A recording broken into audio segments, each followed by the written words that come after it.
الحمد للہ لأہلِ والصلاة والسلام لأہلِ اما بعد بسم اللہ الرحمن الرحیم وعن ابی ہریرہ رضی اللہ تعالی عنہ قال قال رسول اللہ صلی اللہ علیہ وسلم حق المسلم علی المسلم خمس رد السلام وعیادة المریض واتباع الجنائز وإجابة الدعوة وتشميت العاطس صدق اللہ العظیم۔ اس حدیث مبارکہ کے اندر پیارے حبیب صلی اللہ علیہ وسلم کا فرمان ہے کہ ایک مسلمان کے دوسرے مسلمان پر 5 حقوق ہیں۔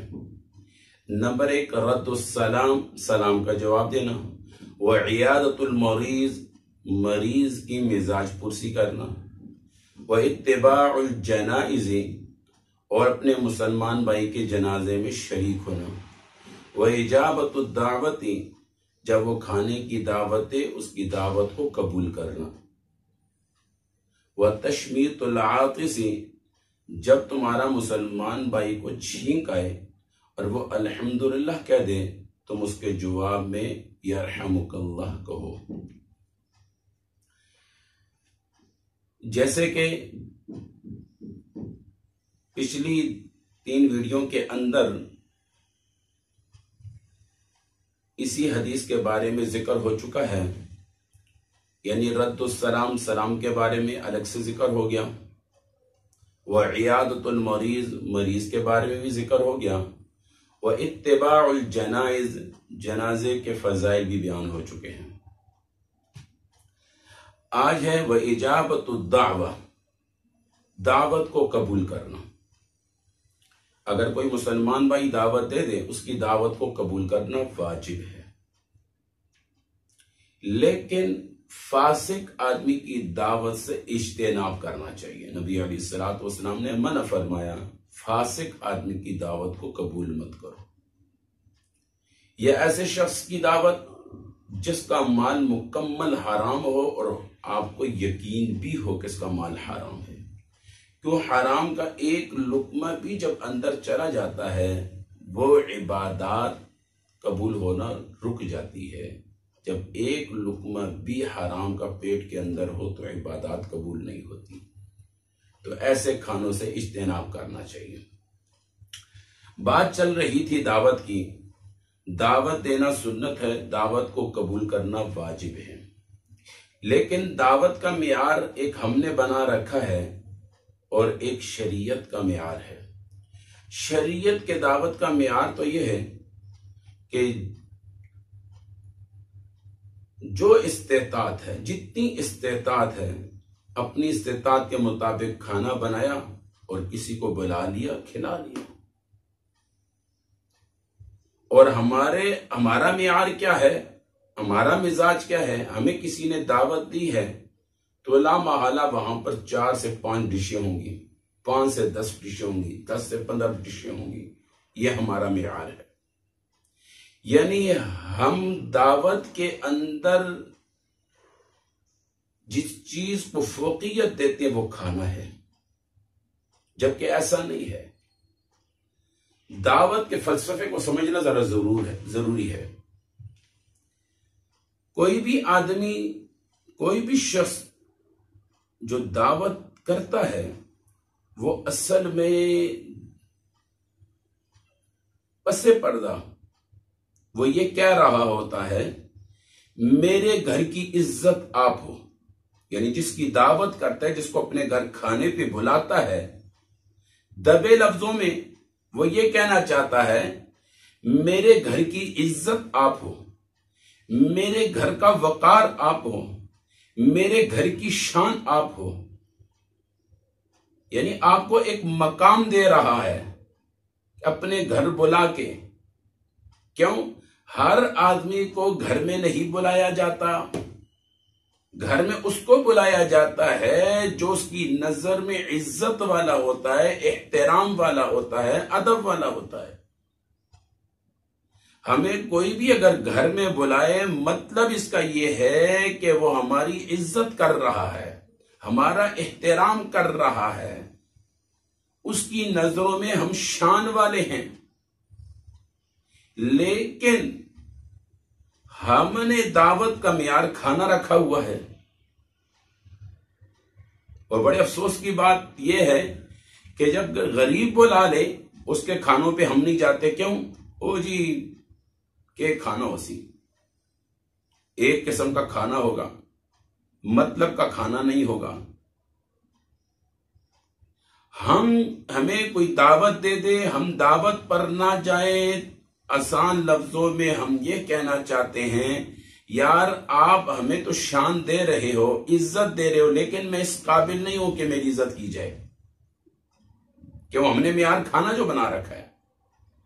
اب اس نے ہمیں کھانے پہ بلایا، ہم جائیں، وہ جس شان اور جو عزت ہمیں دے رہا ہے ہم اس عزت کو برقرار رکھتے ہوئے اس کے گھر میں داخل ہو جائیں، وہ خوش ہو جائے گا۔ کسی مسلمان کو خوش کرنا صدقہ ہے، کسی مسلمان کو خوشی دینا ثواب ہے۔ مجھے ایک واقعہ یاد آیا، نبی علیہ السلام کے پاس ایک خاتون آتی ہے، فرماتی ہے یا رسول اللہ میرا میاں ہر دوسرے دن مہمان لے آتا ہے، جس کی وجہ سے مجھے بڑی دقت ہوتی ہے کھانا بنانے میں، سارا کچھ کرنے میں۔ نبی علیہ السلام نے فرمایا ٹھیک ہے۔ کچھ دن کے بعد اس کے میاں کے ساتھ نبی علیہ السلام کی ملاقات ہو جاتی ہے۔ پیارے حبیب صلی اللہ علیہ وسلم فرماتے ہیں کہ میں آپ کا مہمان بننا چاہتا ہوں۔ وہ صحابی بڑے خوش ہو گئے کہ نبی علیہ السلام میرے مہمان، خود فرمایا، بڑے خوش ہوئے۔ گھر کے اندر گئے، بیگم سے ذکر کیا، بیگم بھی بڑی خوش ہوگی، یہاں تک کہ بڑا اہتمام ہوا۔ اتنے میں نبی علیہ السلام نے جو وقت طے کیا تھا آپ کھانے پر آ گئے، یہاں تک کہ کھانا کھایا، کھانا کھا کے فارغ ہو گئے تو نبی علیہ السلام نے ان صحابی سے فرمایا ایسے کرنا، جب میں تمہارے گھر سے نکلنے لگوں تو اپنے گھر والی سے کہو کہ مین دروازے کی طرف کڑی نظر رکھنا۔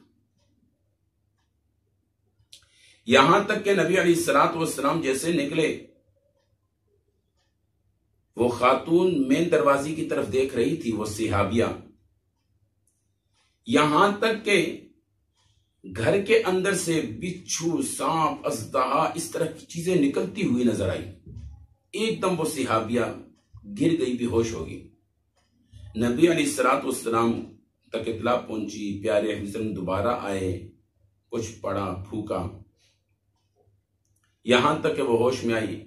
نبی علیہ السلام نے فرمایا جب بھی گھر کے اندر مہمان آتا ہے، جب کھانا کھا کے واپس جاتا ہے، وہ تمہارے گھر کے اندر سے جتنی مضر چیزیں ہیں، جتنی نقصان دینے والی اشیاء ہے، وہ سب کو ساتھ لے جاتا ہے۔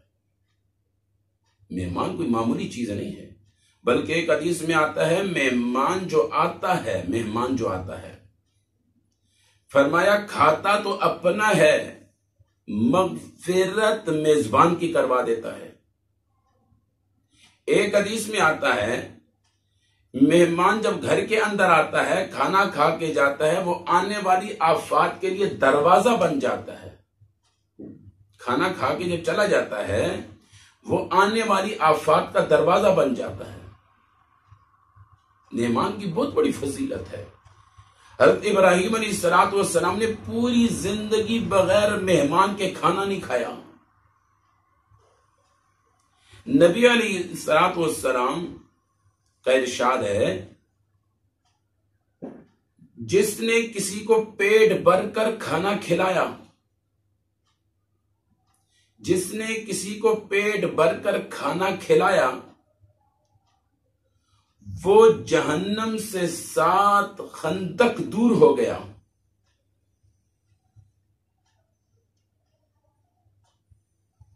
اور ایک خندق کی مسافت 700 سال ہے۔ کتنی بڑی فضیلت ہے، کتنی بڑی فضیلت ہے۔ بلکہ یہاں تک آتا ہے جو شخص روزے رکھتا ہو، روزے کی عادت ہو گھر کے، اور اس کو پتہ چل جائے فلانے دن میرے گھر مہمان آ رہا ہے، وہ اس دن روزہ نہ رکھے، اس مہمان کے ساتھ کھانا کھانا روزے سے زیادہ فضیلت ہے۔ ہمارے ہاں مہمان کی کوئی اوقات اور قیمت ہی نہیں۔ ایک تو دعوت دیتے نہیں، دعوت دیتے پھر بھی نظام مختلف ہے، بے شمار ایسی چیزیں ہیں۔ اسی دعوت سے یہ بات ذہن میں آئی کہ شادیوں کے اندر بے شمار ایسے معاملات ہوتے ہیں ہمارے خوشیوں کے، تو ہم کیا کرتے ہیں، ہوٹل بک کر دیتے ہیں صرف اس وجہ سے کہ ہمیں برتن نہیں دھونے پڑیں گے۔ کاش ہمیں یہ پتہ چل جائے برتن دھونے پر کتنا اجر ہے۔ بلکہ آتا ہے مہمان جب گھر کے اندر آتا ہے، مہمان گھر کے اندر آتا ہے، جس گھر میں مہمان ہوتے ہیں وہاں پر اللہ کی رحمتیں اترتی ہیں۔ جس گھر میں مہمان نہیں ہوتا وہاں پر رحمت کے فرشتے نہیں ہوتے۔ ہم ہر چیز کو ہم نے، اللہ معاف فرمائے، اللہ کرے کہ ہم شریعت کو سمجھ سکیں، شریعت کے مزاج کو سمجھ سکیں، نبی علیہ السلام کی تعلیمات کو ہم ایک دفعہ صحیح طرح سیکھیں، پھر اس پہ عمل تو کریں، دیکھیں زندگی کے اندر کیسے بہاریں آتی ہیں۔ تو بات چل رہی تھی دعوت کی، دعوت کرنا سنت ہے، دعوت کو قبول کرنا واجب ہے، اور جب انسان کسی کے ہاں دعوت پہ چلے جائے کھانے میں عیب نہ نکالے، کھانا پسند ہے کھائے، نہیں پسند عیب نہ نکالے۔ بلکہ یہاں تک آتا ہے اگر اس کے کھانے کی طبیعت نہیں ہے، ایسی کوئی بیماریاں لگ گئی ہے، یا مثال کے طور پر اس سے پہلے جب دعوت دی تھی اس وقت تو ٹھیک تھا، جب دعوت کا وقت آ گیا اب اچانک اس کا پیٹ خراب یا کوئی ایسی بیماری لاحق ہو گئی، وہ دعوت والے گھر میں ضرور جائے، وہاں پر بیٹھے، اپنے آپ کو پیش کریں، بے شک کھانا نہ کھائیں، آخر میں دعا دے کر آ جائیں، تو اس سے بھی جو میزبان ہوتا ہے وہ خوش ہو جاتا ہے۔ اس کے دل میں ہوگا واقعی جس کو میں نے شان دی تھی وہ شان کے لائق ہے، جس کو میں نے عزت دی تھی وہ عزت کے لائق ہے۔ ہم مالداروں کے ہاں جاتے ہیں، غریبوں کے ہاں نہیں جاتے، یہ سنت کے خلاف ہے، یہ سنت کے خلاف ہے۔ بلکہ میرے نبی علیہ السلام کی دعاؤں میں سے ایک دعا ہے، یا اللہ مجھے غریبوں میں رکھنا اور غریبوں میں مجھے اٹھانا، اور غریب آدمی مالدار آدمی سے 500 سال پہلے جنت میں جائے گا۔ غریب آدمی کا حساب کتاب ہلکا ہوتا ہے، بے شمار ایسی باتیں۔ اور نمبر 5 وَتَشْمِيتُ الْعَاطِسِ، اس کے بارے میں انشاءاللہ کل ذکر ہوگا۔ اللہ تعالی عمل کی توفیق نصیب فرمائے۔ اللہ تعالی ہمیں، اللہ سے دعا ہے کہ اللہ تعالی ہمیں نبی علیہ السلام کی تمام تر تعلیمات کو صحیح طرح سمجھنا اور اس پہ عمل کی توفیق نصیب فرمائے۔ وآخر دعوانا الحمدللہ رب العالمین۔